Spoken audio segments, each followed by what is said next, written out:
மானிடா, உன் பிரச்சனையை நான் தீர்த்து வைக்கிறேன். எப்படி எப்படி? இப்போது நான் உன் காதில் ஒரு ரகசியம் சொல்லுகிறேன்.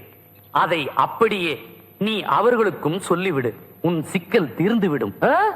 இந்த சீக்ரெட் சொல்றதுனால ஹேர் டிரான்ஸ்பிளான்ட் சென்டர் ஆளை வச்சு அடிக்கலாம். பட் உங்களுக்காக சொல்றேன், ஹேர் டிரான்ஸ்பிளான்ட் சென்டர் செலக்ட் பண்ண என்னங்க செய்யணும்?